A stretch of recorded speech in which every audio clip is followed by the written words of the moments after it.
Warning, this video contains ideas which are not government approved.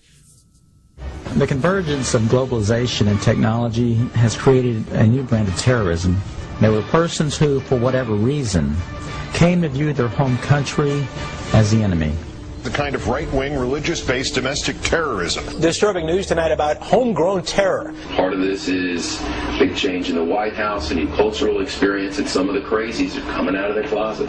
Right now, it looks like there is no connection between the men arrested and any known terrorist cell. Homegrown. Homegrown, I should say. Now saying pro-lifers, people that believe in end-time prophecies, people that are opposed to the administration's position on immigration, those of us that are standing up for the sanctity of life and for the sanctity of marriage, all of those are now potential, and this is what they're saying, domestic terrorists. It's a terrorist next door that could be our bigger threat. They call people who believe in the sanctity of life, who believe in owning firearms, who believe in serving their country in the military and coming back, who are very concerned about the policies that this nation is embarking on, spending too much money, taxing too much. It's all listed right here.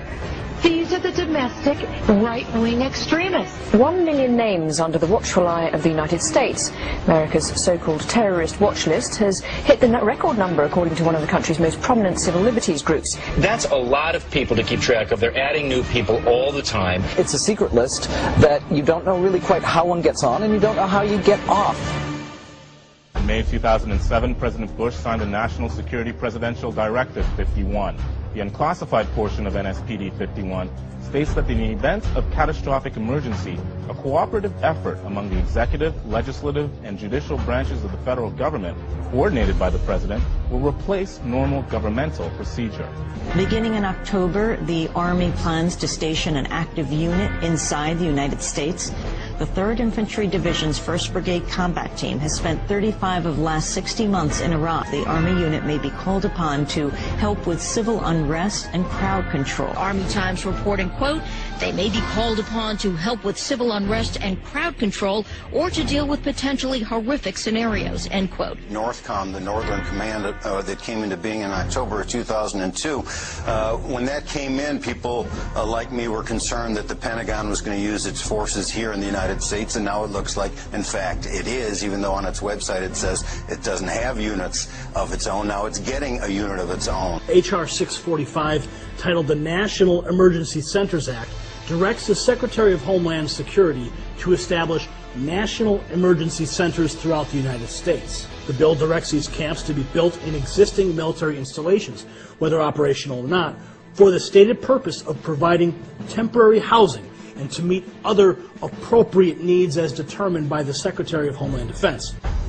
Over the last decade, we've seen the introduction and enactment of some of the most dangerous legislation ever to be conceived by our elected officials, who have not forgotten who they serve, but only now reveal to the American people, through the fruit of their own actions, that our rights and our freedoms are secondary. The USA Patriot Act allows for American citizens to be picked up and incarcerated indefinitely without charges, and allows law enforcement to conduct warrantless and secret searches of Americans' property and possessions. The Military Commissions Act dissolved the cornerstone of our Constitution by removing the writ of habeas corpus, allowing the permanent imprisonment of enemy combatants, and disallowing petitions to the court to know why you've been locked up in the first place. Although never passed by the Senate, the Violent Radicalization and Homegrown Terrorism Prevention Act shows us the mindset of our leaders in Washington.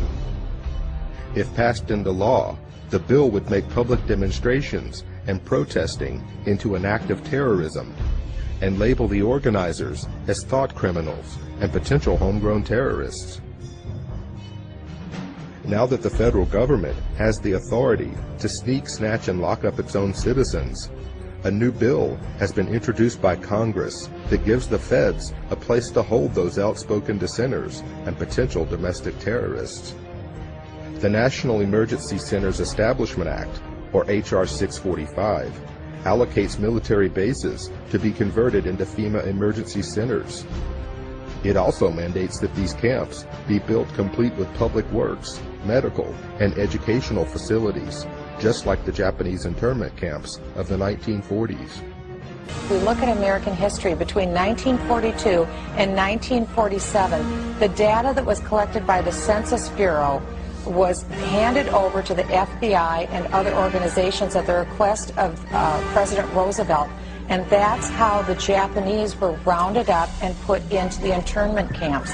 They're saying that if somebody who is connected with Acorn, now working for the U.S. Census, shows up at your door, knocks on it, and demands to know your race, your employment status, the name of everybody in your household, whether you've ever received food stamps, and your phone number, and everybody else's phone number, and you say, I'm not really comfortable giving that to you, you're going to get fined $5,000. The United States government between 1942 and 1947 passed the Second War Powers Act. They used the U.S. Census information to round up the Japanese and put them in the internment camps. Okay. Americans were told that they wouldn't have their information used against them. They did. The government doesn't build things that are not needed or that there aren't contingency plans that say there's a reason for them. Also, it's been reported by WorldNet Daily that the Department of Homeland Security has already awarded nearly a $400 million contract to Halliburton to build some temporary detention centers on an as-needed basis. History of government, not just American government, but the history of government well enough to know that most governments acquire power and they do not like dissent. We are losing our freedoms in the United States. Most Americans do not realize that we have free speech zones in the United States. I mean, talk about an oxymoron. You know, all of the 50 states are a free speech zone. You're an American. That by definition creates a free speech zone. We have freedom of speech because we stand up and say what we think, not because the Founding Fathers ratified the First Amendment in 1791. So if we're losing the free speech zones, the governments in general throughout history have tried to quell dissent by controlling the media, which we already have in this country, and by generating fear of confrontation. Several things are occurring. One is that our system of justice is being changed. We're shifting from equal justice, where every human being has certain unalienable rights to life, liberty, and property, etc., to a system of social justice where no one has any such right, but where people are judged based upon the group that they're part of. Once you label someone in a derogatory manner, an extremist, a potential militia member, terrorist, whatever term is used, for some people the moniker will remain. Before you can persecute a people, before you can incarcerate large numbers of people, you have to marginalize them. You have to create the image that these people are dangerous to society, or they're extremists or radicals. Call them what you will. But marginalize them from the mainstream of society so that at that point the rest of society will accept the persecution that might result upon this group. It's been an age-old strategy that's worked in every totalitarian regime in the history of the world, and that's why we're concerned here in the United States when we see this kind of marginalization going on about people who voted for Ron Paul or people who voted for Chuck Baldwin. Why are they being marginalized? Why are they being singled out as a potential danger to society? And I think it's shades of the strategies and tactics of totalitarian regimes in history past, and that should never happen in this country. The people in Washington, D.C. haven't represented what was on the American people's minds for a long, long time. They are the most disassociated, discombobulated, disconnected people on this planet. And they necessarily had to do that for all the violations of the Constitution that they've done. Just how far are you willing to go before you stand up and say no more to the federal government?